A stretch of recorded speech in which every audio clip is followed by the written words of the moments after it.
Right now, on the National Weather Desk, flood threat. Just months after rising rivers devastated Rhode Island communities, worries it could happen again. If this is climate change, right, then we have to adapt to it. From snow to water, the benefits of last week's massive blizzard out west. Really great for the water supply. Springing forward, a look at the history of shifting time as we adjust our clocks this weekend. There's a very rich story behind it, and it may surprise you. Signs of spring are appearing up north. Is this winter gone for good? Plus, disturbing news about rising temperatures in the air and in the ocean. From our nation's capital, this is the National Weather Desk. Good morning and welcome to the National Weather Desk. I'm Amira David. Flood warnings are posted for southern New England rivers this morning as a storm system that brought several inches of rain to the region is pulling away. The threat comes just months after severe floods devastated the state in December and January. Many buildings had feet of water inside while streets were shut down by high water. As Allegra Zamor shows us, things are not so bad this morning. Just over a month ago, this parking lot here at the Apponaug Brewing Company was completely flooded. Today, thankfully, we are not seeing too much of that flooding so far, but you can see that the river is moving very quickly here this morning. And as Christina mentioned, we will definitely be keeping an eye on those rivers throughout the day. Yesterday, many businesses across the region that are used to dealing with this flooding weren't taking any chances. Sandbags lined the front entrances of stores along Branch Avenue, where some stores are still empty from the last flood. In Warwick here, the owner of Apponaug Brewing Company says she gets nervous when the Patuxent River starts to rise. You know, if this is climate change, right, then we have to adapt to it. But we have to have a plan. Who knew that my favorite page on my phone would be the level of the river? You know, I check it multiple times a day. You know, it's like a bad dating site. Well, across the South, there's a threat of severe storms through the weekend. Today's greatest threat is in Oklahoma and central Texas. Tomorrow it moves east with a slight risk stretching from East Texas to Alabama. And by Saturday, the southeast coast, including South Carolina and Georgia, are at risk of storms that could include hail, tornadoes, and strong winds. Recent winter storms brought much needed snow to the Sierra Nevada mountains, boosting snowpack levels close to normal for this time of year. Abigail Verowick has more from outside Reno. According to experts, the storm increased the snowpack in the Truckee, Carson, and Walker River basins by about 30%. Now, snowpack levels in the eastern Sierra and western Nevada nearing normal levels after a slow start to the winter season. Really great for the water supply. We were started out pretty slow start to the winter. December was not much of a month for snow. January was actually kind of decent. February was actually pretty good, but we're still quite a bit behind until the very end of February when this last storm came and dropped quite a bit of water content up in the mountains and down into the valleys as well. Sierra snowpack was at only 44% of its median level, marking one of the 6 worst starts to winter on record since 1981. February storms helped gain some ground, boosting snowpack levels close to normal for this time of year. And what normal really means is it means that we're in the middle of the pack of the historic record.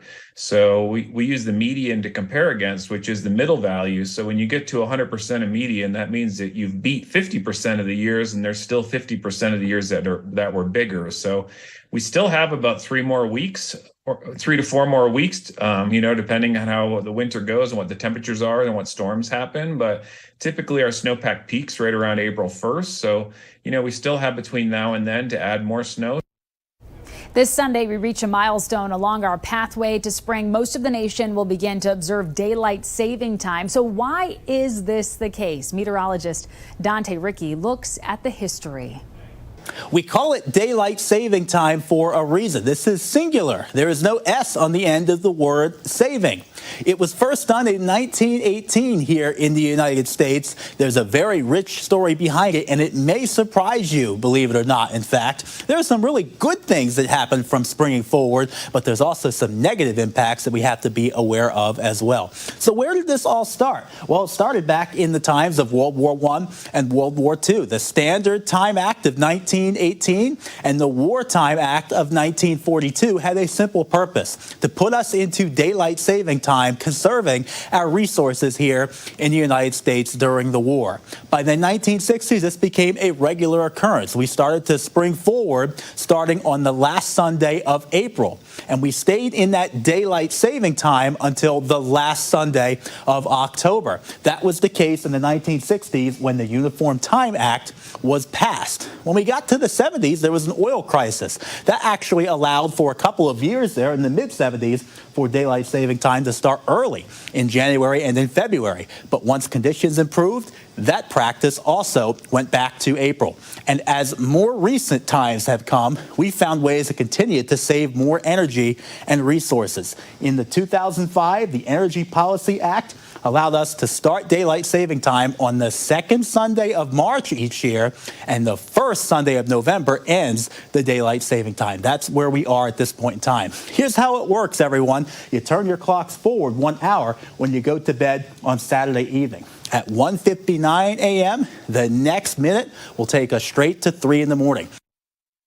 And we continue our countdown to the solar eclipse across America. We are now just 32 days away. The town of Greenville in Ohio will have one of the longest views of the eclipse in totality.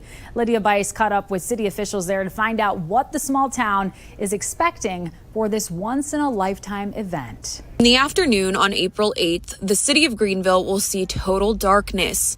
And the city is celebrating this once-in-a-lifetime occurrence with all sorts of fun. So here in downtown Greenville, we plan to be the entertainment hub for the weekend. Between mini golf on Friday evening, the Eclipse Shopping Passport, live bands on Saturday, and the pre-totality food truck rally on Sunday, Greenville will have something for everyone during solar eclipse weekend, April 5th through the 8th. Now, just after 3 p.m. on April 8th, the city of Greenville will be in total darkness for about 4 minutes. That will be one of the longest segments of totality in the whole state of Ohio. If you head to the Greenville area, you can view the solar eclipse from Eldora Speedway in Darke County. But if you know someone coming from out of town and they haven't gotten a hotel room, they might be out of luck. You can try and call and find a room, get on a waiting list, but from what I know, we're pretty well booked up, and I think surrounding counties are as well. And when it comes to safety measures, the Darke County Sheriff's Office has been preparing for over a year. We'll be increasing staffing in the 911 center. We'll be increasing staffing, both fire, EMS, and law enforcement agencies, as well as the sheriff's office. If you're in a big hurry to leave once the eclipse is over, you might want to think again. Security-wise, I think the biggest concern that we have in our county is going to be, how's the traffic going to look? And we really don't know, but we are anticipating and trying to prepare for what could be a significant amount of traffic. And stay with the National Weather Desk as we count down the days until the April 8th eclipse. We'll also have much more on the eclipse posted on our YouTube channel. Just search the National Weather Desk, and while you're there, be sure to subscribe. We have several stories now showing the impact climate change is having on our world right now. We start with a new report confirming something we already knew. 2023 was the world's hottest year on record. The data from Europe's climate change service shows an alarming leap in global temperatures last year. This brings the world dangerously close to a critical climate change threshold. And the rising temperatures, well, they are not slowing down. The same group says February was the hottest February on record. This is the 9th month in a row the Earth has broken a monthly global heat record. Meantime, temperatures across the North Atlantic Ocean hit an unprecedented level. Temperatures broke daily record highs every day for a year straight. The warmer water could have a devastating impact on marine ecosystems, not to mention extreme weather. Experts say the current ocean temperatures are typical of what they'd find in early summer. That could mean we're in for a really bad hurricane season. Then there are the cities along the Atlantic Ocean. A new report says they are sinking at alarming rates. New York, Virginia Beach, Charleston, South Carolina, and Savannah, Georgia, among the cities sinking the most. The study also showed that much of the Gulf Coast is sinking rapidly, with southern Louisiana especially threatened by rising waters. And coming up on the National Weather Desk, we're going to hear about the importance of using native plants when creating at-home gardens.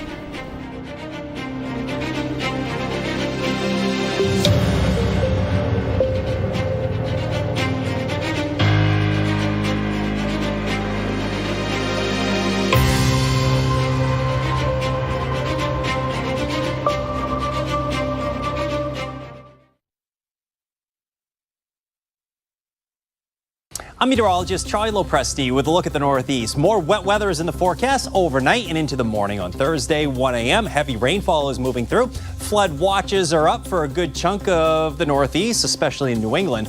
Now, the rain tapers to rain showers on Thursday, and the trend will be for improvement throughout the day with temps running in the low 40s. Friday's a nice day. We'll see a lot of sunshine on Friday in the Northeast. Our next system moving in over the weekend will be late Saturday and into Sunday.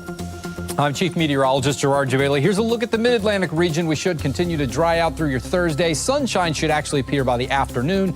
I think we'll stay nice and dry until Saturday as our next storm system arrives, bringing us chances for some showers then. Likely hitting the 50s to perhaps 60s as we head through the afternoon Thursday. And then we see some warmer temperatures coming not until next week, but 50s for Friday, Saturday, and Sunday will be cooler. I'm meteorologist Vetus Reed. Here's a look at your Southeast forecast highs for the day. Looking at 74 in Tupelo, 71 in Atlanta, 69 in Raleigh, 83 in Tampa, 79 West Palm. Looking at sun and clouds across parts of the Southeast from the Carolinas through Georgia. A little more cloud structure over parts of Tennessee and some showers by Memphis. But it looks like that weather maker will slowly make its way over parts of the Mississippi River Valley. But looking at plenty of sunshine along the I-95 corridor and down through parts of Florida.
The National Weather Desk.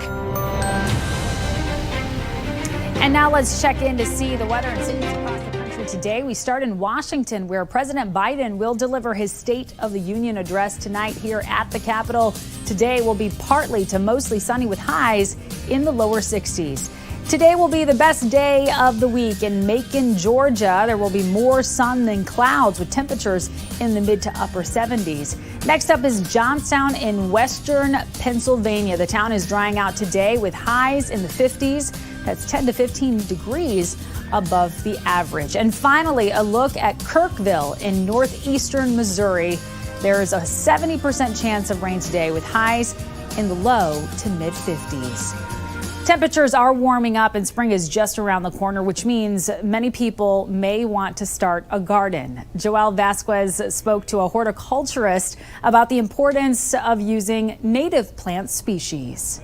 The berries on this holly tree are an important food source for many birds. The fringe on this tree will be used as nesting material, and once these mountain azaleas bloom, they'll attract hummingbirds and butterflies. So you can imagine in springtime, another 4 or 5 weeks from now, in April, it'll be just loaded with beautiful pink flowers. Miles Arnott, the VP for Horticulture and Conservation at Brookgreen Gardens, says native plants are vital to maintaining a healthy ecosystem. A lot of these native plants are host plants for some of the butterflies that lay their eggs on the plants. The caterpillars hatch out and start to eat the plants, and then the birds come, and that's what the mama and papa birds use to feed their little babies in the nest. Arnott says adding native plants like a toadshade trillium or rain lily are easy to have in your garden since they are extremely disease and insect resistant and require less fertilization. Not to mention, since they're used to South Carolina's climate, they don't need as much water. Now, of course, if we go into a severe drought, they can use a drink. But generally speaking, they don't have the same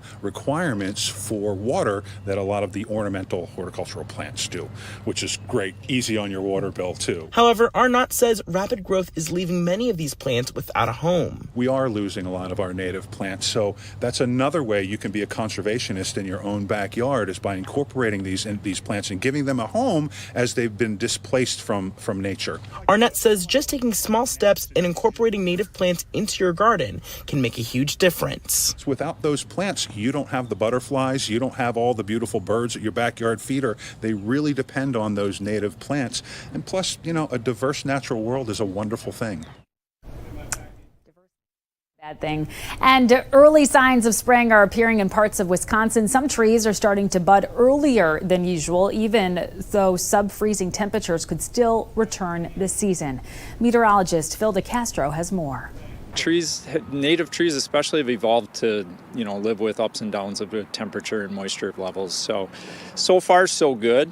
A little bit of concern what's going to come in the next couple weeks and a month as things really start to wake up. And if we do get some leaf development early and then get some cold weather, we could see some setbacks. But Pilot says the setback for most native species isn't usually too severe. Even if early leaflets do end up seeing a frost or freeze, he says trees can produce a second round of leaflets to make up for any damaged or lost foliage. And there are some signs that our trees may be on track to leaf out earlier than normal.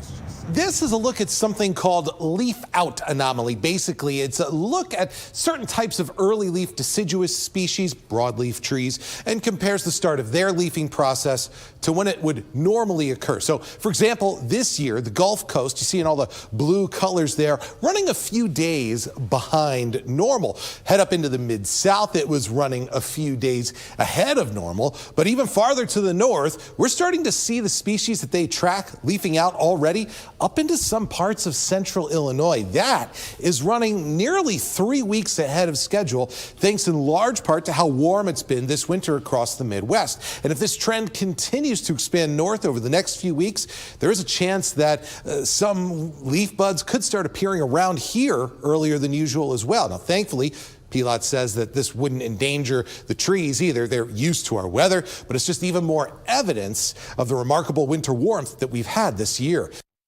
The National Weather Service is working to improve forecasting and communication for folks living in Washington State and Oregon. Meteorologist Allison Gutlieber shows us how adding more forecast zones will make a huge difference.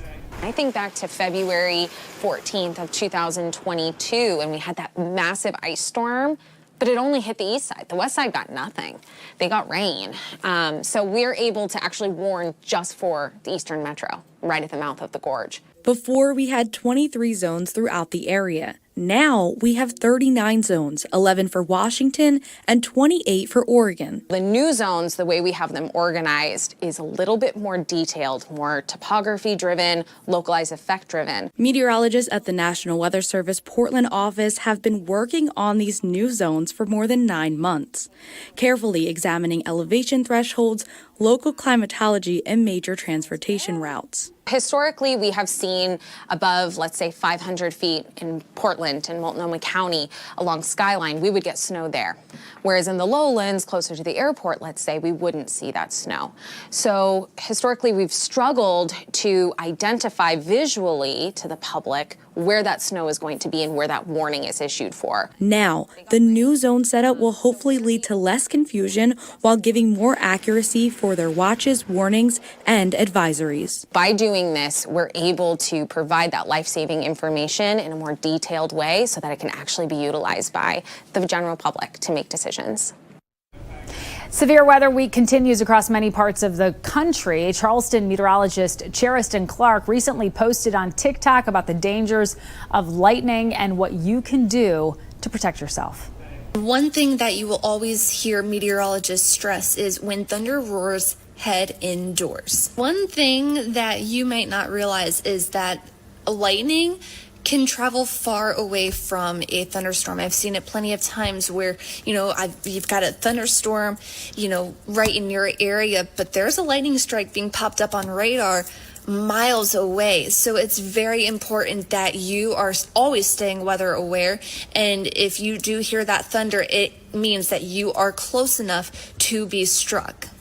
I also did a little bit of research just to see if any of the stats have changed about lightning fatalities. And one thing that I did come across is in 2023, this was updated by the National Weather Service in October of 2023, so I'm not sure of any fatalities afterwards, but in 2023 up to October, there were 13 lightning fatalities. So that is why we are always stressing to go inside. I know I'm guilty of it, staying out, standing out on your patio, taking video of the lightning because it's just so mesmerizing, right? But it's very dangerous and can be fatal. So make sure that if you do hear that thunder, you do see that lightning, you get inside immediately.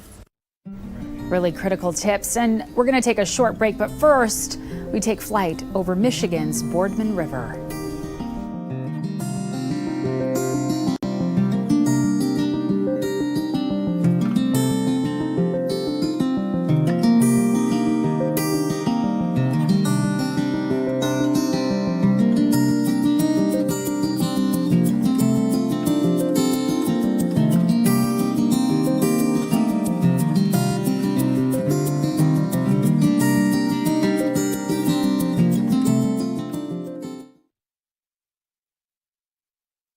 Well, a very good Thursday morning, everyone. I'm meteorologist Andrew Buckmichael. We've got rain moving its way in across the southern Midwest for the day today, and that'll continue moving up towards the Great Lakes in the Ohio Valley for the day tomorrow. And this wet weather sticking around. Even some snow, though, on the tail end of this system, where it is a little bit colder for tomorrow. By Saturday, moving out towards the Ohio Valley and out of here with sunshine coming out across the plains. And temperatures will be on the cool side over the next few days. Good Thursday morning to you. Meteorologist Chris Suchan. Look at our forecast today across the region and on the lookout for a few strong to severe storms. Texas into Oklahoma. Wind and hail primary concerns later in the afternoon into a Thursday night. Temperatures pretty mild still. And then that severe weather risk will shift into East Texas, Louisiana, and Arkansas. Hail, wind, primary hazards, isolated tornado risk, and turning much colder North Texas and parts of Oklahoma. Good morning. I'm meteorologist Rebecca Stevenson. Here's what's happening across the West. A gradual warming up across all of the West. In fact, slowly but surely, we're adding a few degrees to our high temperatures as we're getting out of those below normal temperatures that help bring in some storm systems that are splattering some snow across parts of the desert Southwest for the day. Light rain showers for California, and we're awaiting a new, stronger system ahead for the weekend for much of the West Coast. That's the scene from here.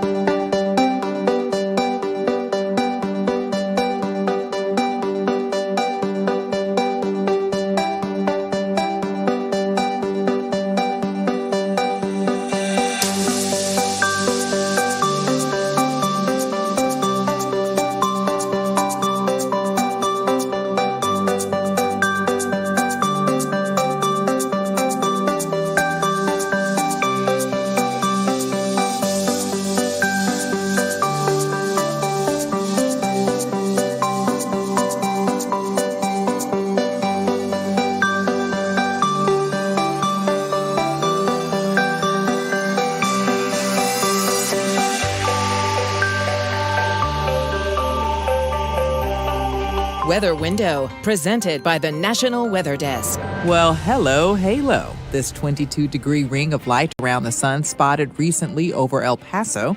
Halos need thin cirrus clouds to form. They also need light from the sun or moon to refract off ice crystals in those clouds. And any day is a good one for catch. For Canyon the Chocolate Lab, it's extra fun when there's a bunch of snow to work with. For more content like this, like the National Weather Desk on Facebook. Meteorological spring is here and runs until the end of May. The numbers show spring is getting warmer. Meteorologist Emily Santom explains with stats from New England and across the nation. Most of New England has seen a seasonal increase of around 2 degrees. In Portland, the average temperature increased by 2.1 degrees. And 175 U.S. locations saw at least 7 more warmer than normal spring days. Portland saw 13 more. In the U.S., the Southwest and the Southeast saw even larger numbers. El Paso, Texas saw 38 more days, and in Tampa, Florida, 35. Now as for spring 2024 in New England, the Climate Prediction Center is forecasting for those mild and above average temps we've been seeing to continue well throughout May.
Thank you so much for joining us. I'm Amira David. Make it a wonderful Thursday, and we will see you right back here tomorrow.